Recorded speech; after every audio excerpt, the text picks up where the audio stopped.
people who seek help are essentially the strongest because they don't give up on themselves even when the situations and the circumstances demand them. Hi everyone and welcome to Wellness at Work India. I'm your host Gia and this is where we have conversations on how to make work healthier, happier and more human.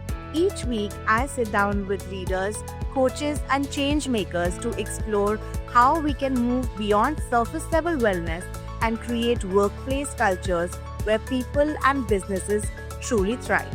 Today I'm joined by Sneha, a trauma-informed therapist and transformational coach who helps people uncover the hidden stories they carry so that they can reconnect with who they were always meant to be.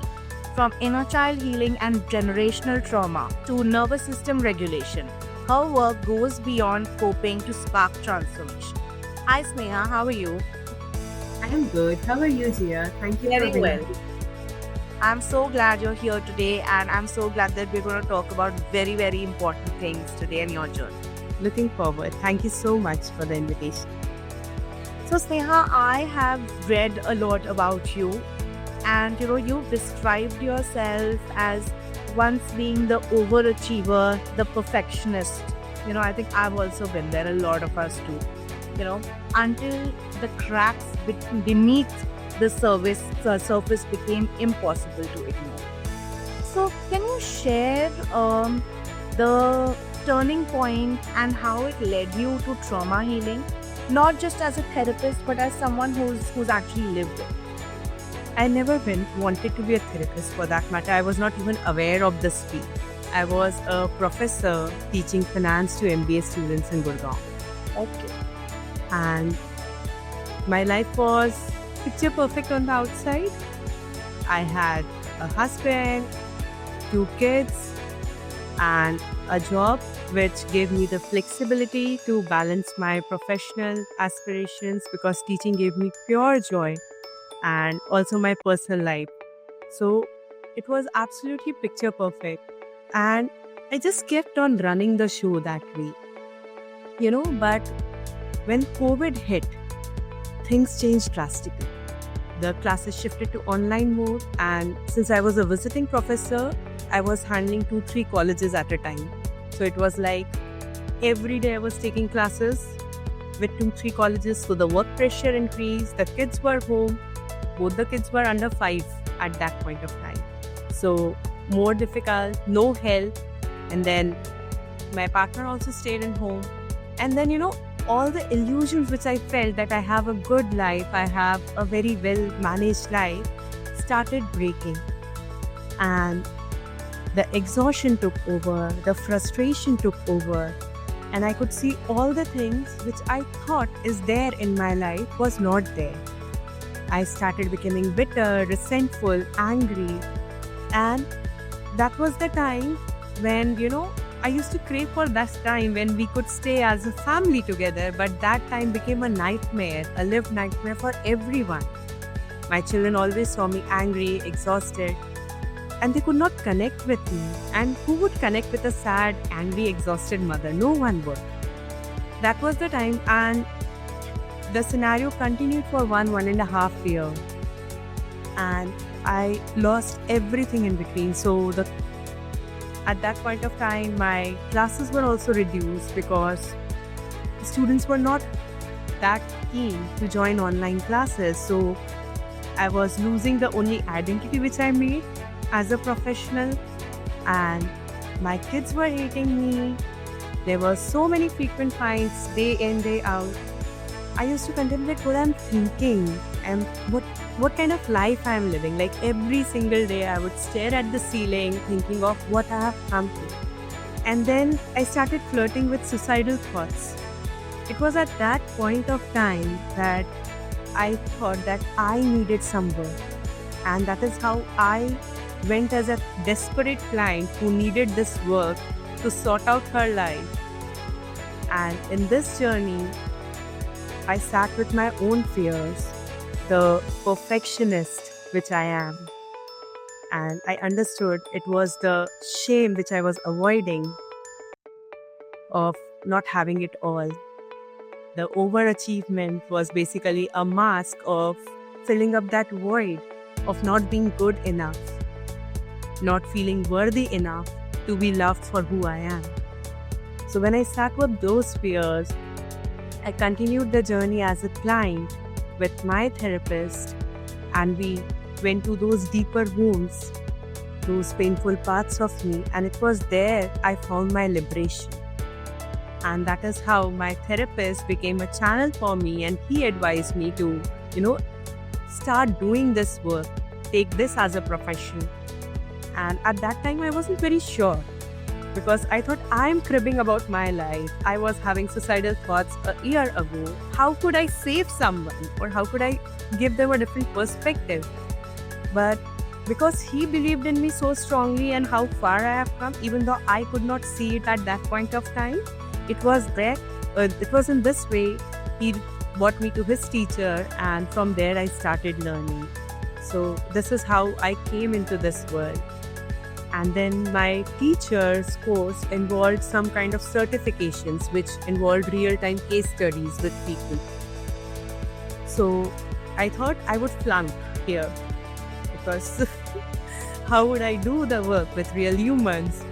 So my first person who enrolled for the case study was a neurologist. So I thought I'm done.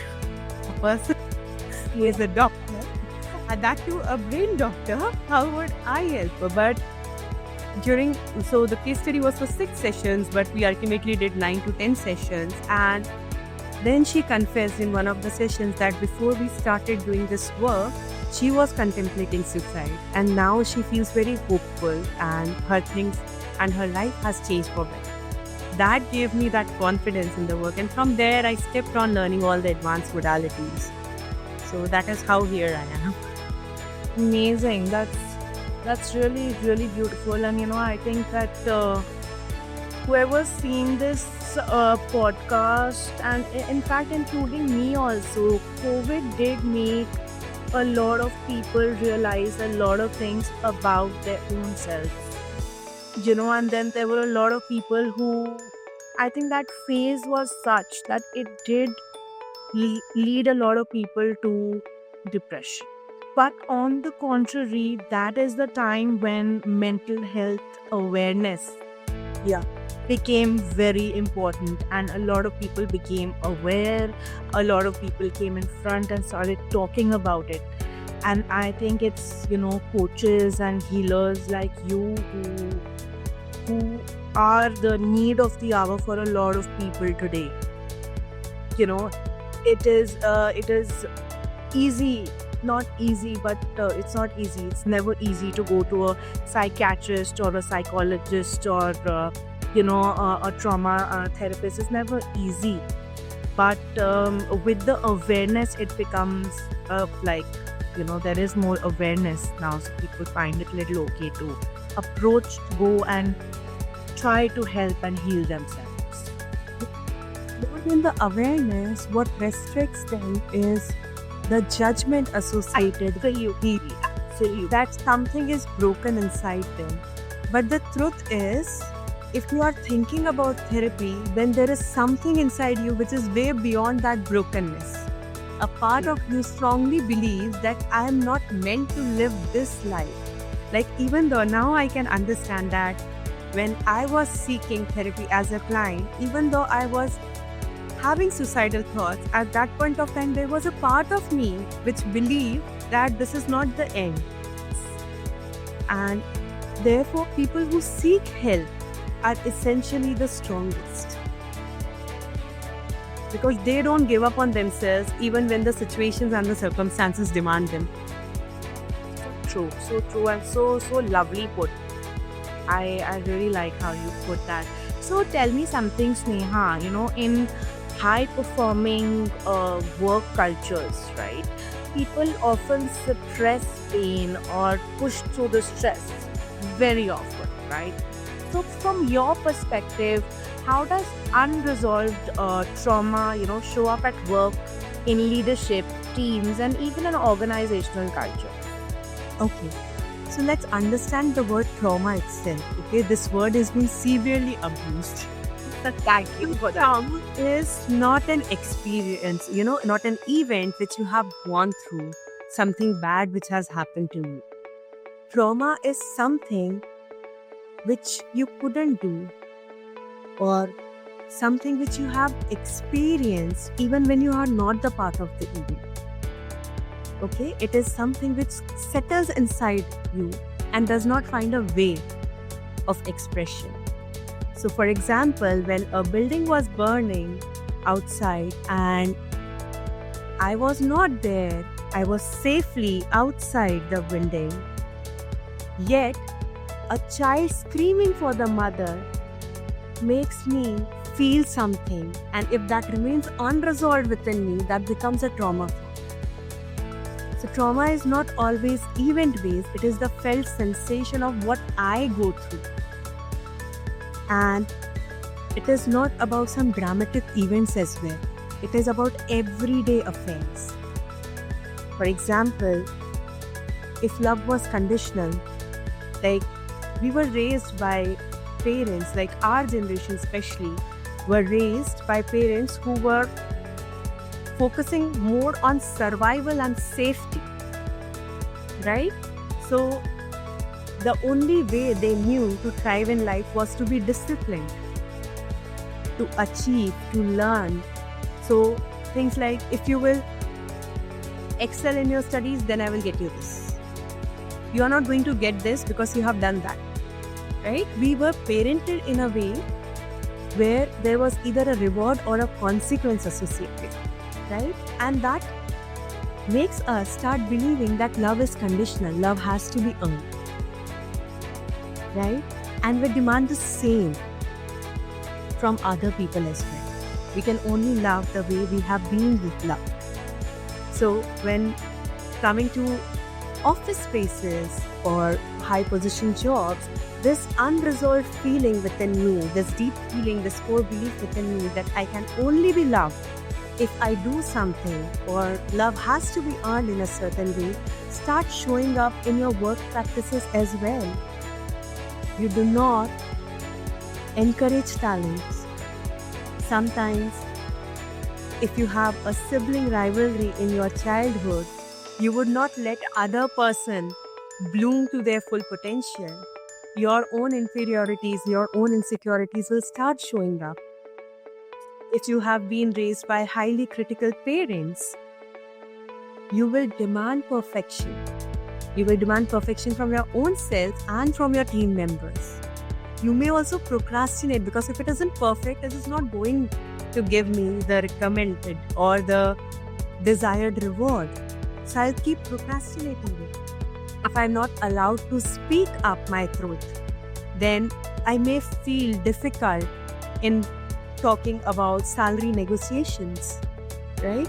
So the unresolved trauma keeps showing up in different forms. It's like you're living in an adult body, but the child is ruling the show.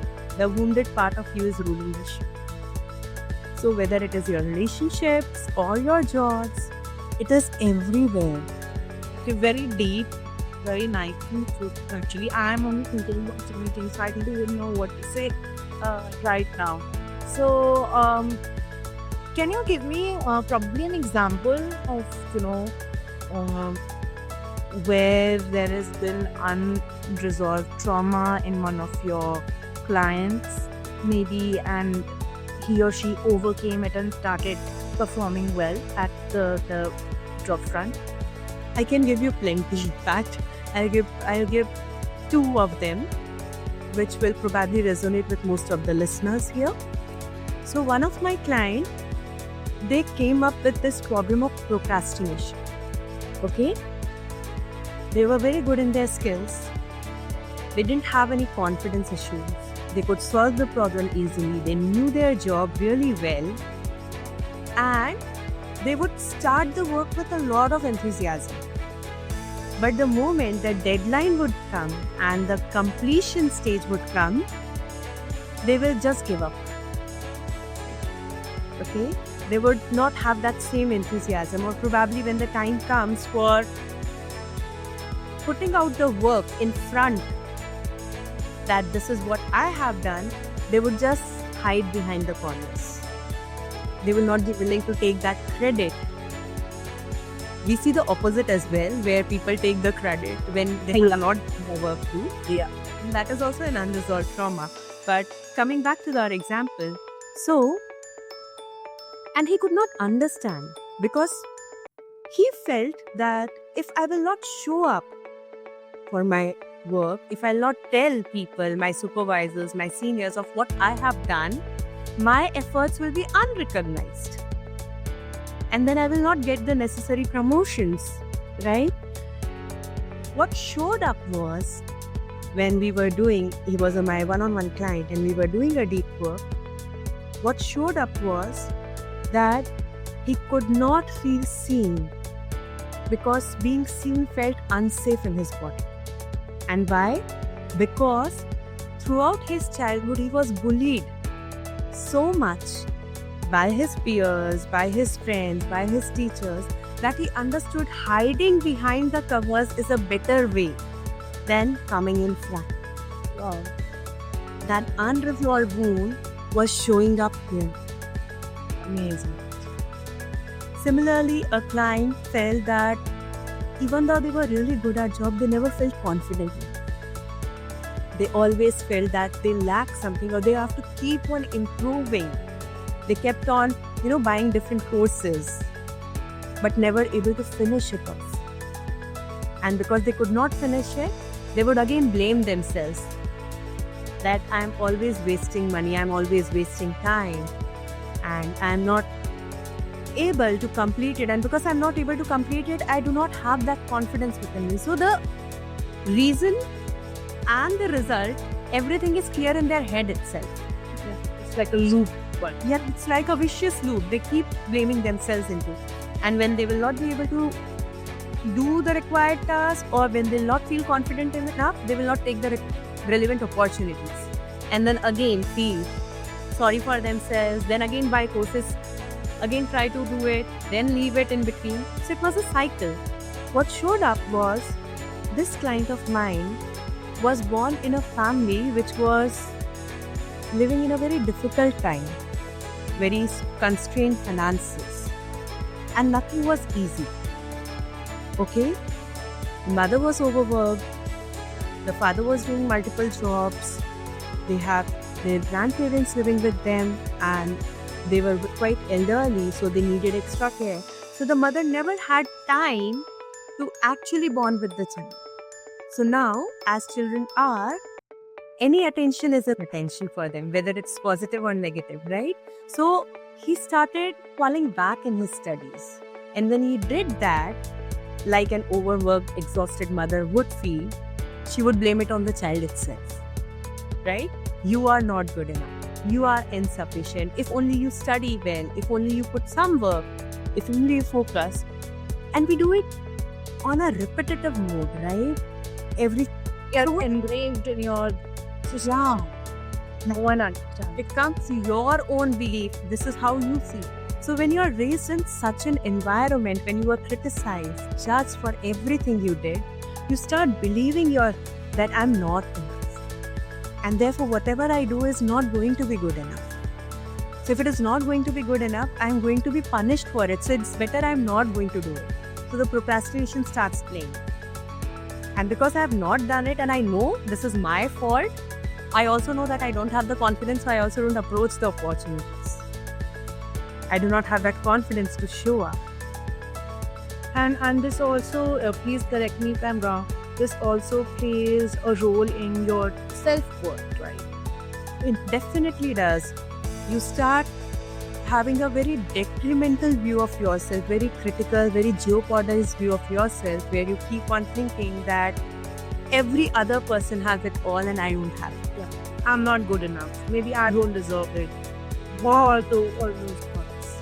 And then it doesn't limit to one single space, right? If you do not perform well in your job or if you do not feel satisfied there, it comes to your health, it comes to your relationship. Overall, yeah. And then it becomes a vicious cycle, and then we essentially become the parent which we hated. The angry, frustrated, exhausted parent which we hated. Yeah, we become that. So true, so true. So, Sneha, tell me, you bring somatic practices and nervous system regulation into your work as well. So, what's one simple practice, professionals can use in the middle of a very stressful day, to make them feel more grounded and more present? Let's understand what somatic is. Somatic is soma, which is your body. This body is the portal where all the traumas are stored and where all the resources are stored. Okay? And the anchor to this body is your breath. So you can have a regulated nervous system if you become just aware of your breath. Okay? One very simple technique, we can do it now as well if you would like to, is box breathing. Okay? So visualize a box and with each side, inhale and then hold. Then exhale, then hold. Okay? And you do it for 5 to 7 seconds. Okay. Each round. Okay? So let's do it. Inhale. Hold. Exhale. Hold. Inhale. Hold.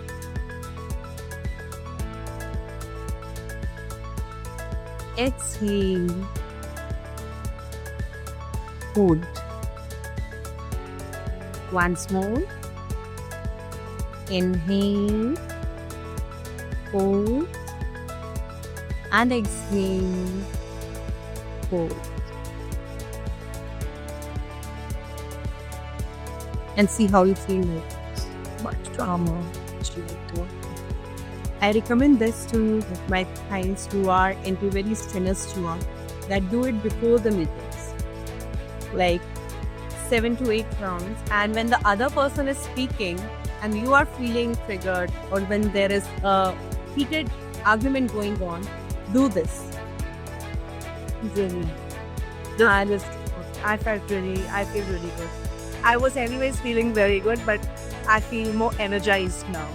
Yeah, because your breath is the anchor which allows you to do. What is the logic behind this? Is when you keep on deep breathing and holding, the vagus nervous system, the vagus nerve gets activated, the ventral vagus nerve is get activated, and that is the key where all your calm feelings, connected feelings, the composed, the grounded part of you stimulates. That is what happens when you do meditation as well, right? Actually activating your vagus nerve. Absolutely. Another technique is heavening, which is like slowly and gently rolling your palms like this, very slowly, touching each part of your palm. This you usually do when you are applying lotion, Yeah. right? Just doing this in the midst of the conversation as well, you can do it, and you will suddenly feel less triggered.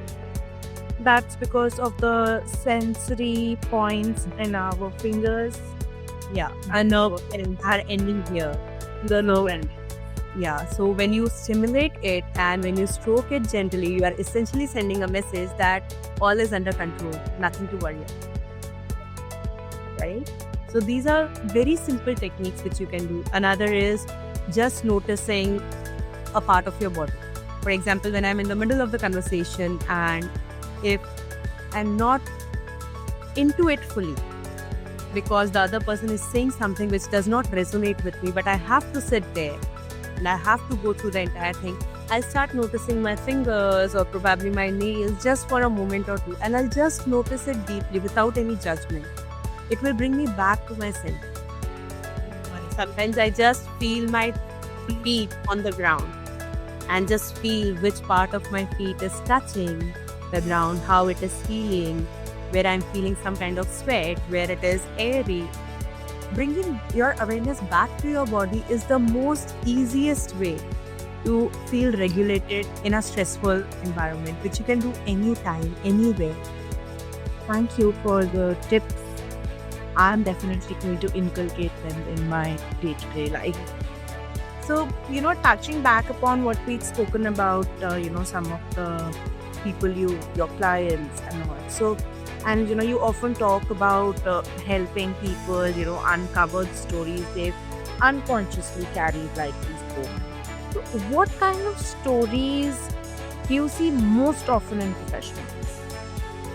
And how does rewiring them unlock confidence and clarity? What's the most common one? So instead of giving you a direct answer, I will take it in a different way.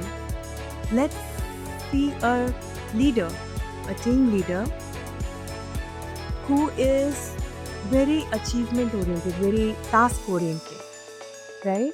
And his subordinates probably feel that he lacks empathy, right? And he is known for getting the work done, right? Now, this is a coping mechanism. Understand? What happens when trauma occurs? Like back when in your childhood, when something unpleasant happens to you or happens inside you, in order to avoid the pain, you start developing certain survival postulates or coping mechanisms. And when these coping mechanisms are repeated over a period of time, that becomes your subpersonality. Okay? So, when I knew that love has to be earned as a child, I knew that I have to keep on doing something. I have to keep on proving myself in order to be loved. When I kept on proving, this became a habit so ingrained in me that it became my personality, and I just know to get the work done.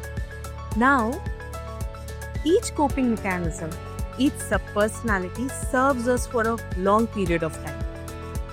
And that is why we keep on building onto it. That overachiever helped me to get good marks in schools and colleges. It gave me good placement. I was appreciated by my bosses, right? And that is how I reached this stage of my career. But after some point of time, any coping mechanism starts expiring, right? You start feeling the difficult questions. What is the use of this? You start feeling that burnout, that exhaustion which you have never felt before.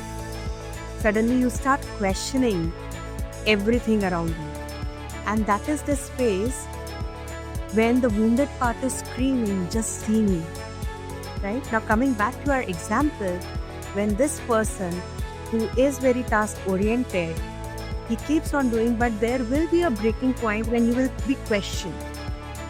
Not by others, but by himself. Right?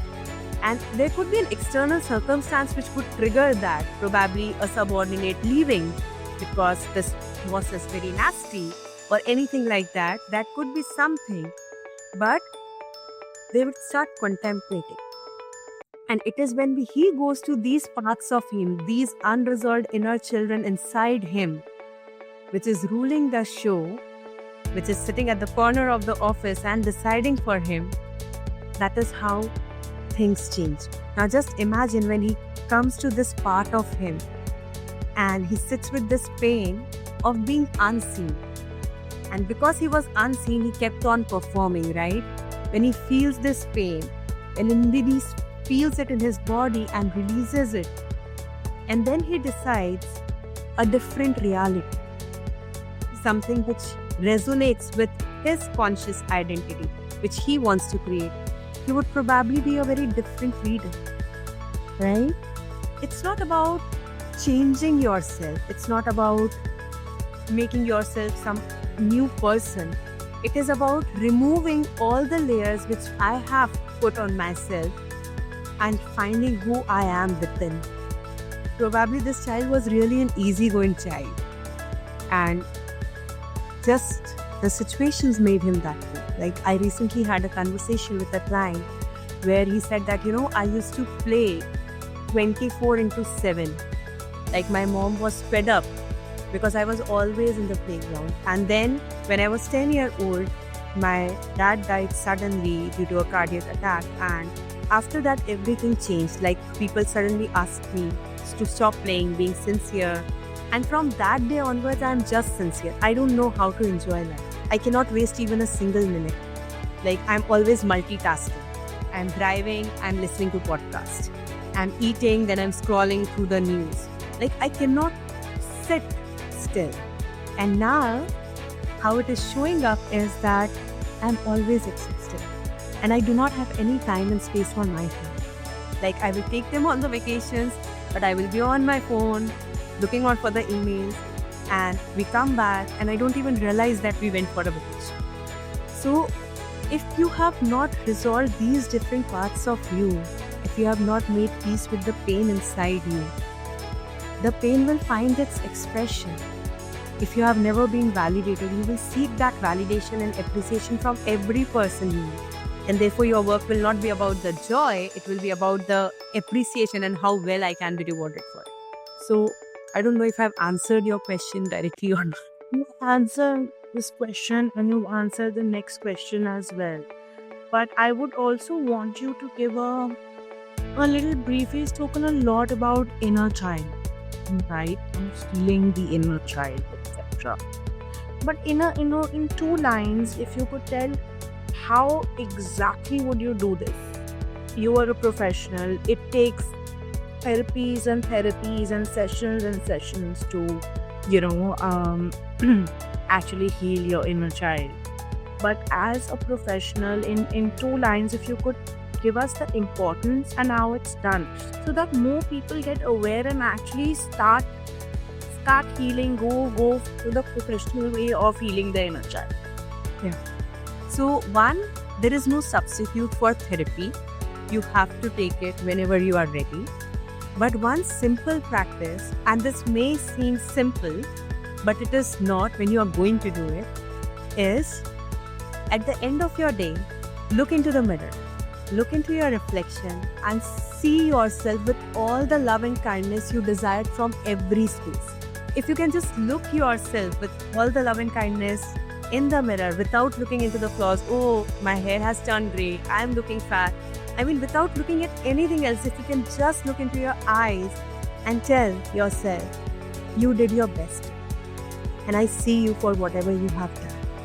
And that is how you start connecting with those wounded parts of you. It will take time. It's not an overnight affair. But I was going to say that, in one of our previous podcasts as well, we were talking about, the mirror practice. But it does get difficult to look at yourself in the eye and appreciate yourself and say that you love yourself. It is very difficult. But one day it just happens. It just happens. Like, I remember when I started my therapy, I did not feel this love for myself immediately, okay? And one sudden day, I was looking at my reflection and I was finding something very strange. I could not point out why I'm looking different, and then it took me a few moments to realize that I'm smiling at my own reflection. It was so difficult that it felt like something foreign. You started loving yourself then, right? Like, we can look into the mirror, perfecting ourselves, perfecting our makeup for endless hours of the day. Yes. We can look into the mirror while exercising and seeing which part of our body is flawed and improvising it. But just looking at yourself with the love and kindness which you desire from rest of the world, from all your relationships, just doing it for your own self for just 1 minute, you may find like you cannot even stare yourself for 1 minute. Looks at me. And that shows the level of trauma you already have within you. Like when you have women who are struggling with body image issues, body shaming, I tell them to close the doors and stand naked in front of the mirror and just look at your reflection and see what thoughts cross your mind. And you will see not a single thought is appreciated. I know. I have done this. I have tried. Yeah. There is not a single difficult thing. You will never see and say, your eyes are so kind. You will say you have dark circles. Yeah. Right? You will never thank your body for helping you survive every single day and for doing so many million things which you are not even aware of. Women are more critical about their bodies, I think, Yeah. than men are, because we have a certain ideal body type that one has to be. There is this thing in social media and everywhere that you are supposed to look a certain way, and your body needs to be a certain way to be. Go back. I mean, before even social media, before even any kind of media. Exactly. But I think it's increasing, though body positivity and all has also sparked a lot of conversation. But we've been fed very deep down from many years that you are supposed to look a certain way. You're supposed to be a certain way. And go deeper there. You are supposed to look beautiful or in a certain way because, answer the question, Because of society, because of other people. And why the society wants you to do that? For acceptance. For acceptance. So, just see that because I know that I'm unaccepted, I can do anything to be accepted and loved. Right? So, the narrative could change. Men face this in different ways When it comes to finances, in terms of earnings, in terms of taking care of their family. And again, the bottom line is, if I will not do this, I will not be accepted. so true. And the entire healing is about self-acceptance. When you accept yourself, and you can only accept yourself when you have gone to those narratives which allow you to believe in a certain way to be accepted. Yeah, so correct. So this was such a different. I felt like I'm in a therapy session, really. Thank you so much, Sneha, for joining us on Wellness at Work India. I'm so glad. I mean, this was such a powerful conversation, on how healing our inner childs and our wounds, and the stories we carry inside of us can transform the way we show up not only at work but as ourselves, our authentic selves, and how we can love and accept ourselves more. So if the story resonates with you, don't forget to like, share and subscribe, and do share this with your friends, families and loved ones. I'm sure somebody is going to really benefit from this one. This podcast is all about sparking honest, practical conversations about wellness, leadership and building more human spaces. I'm Jia and I'll see you in the next episode. Thank you, Sneha. Thank you so much.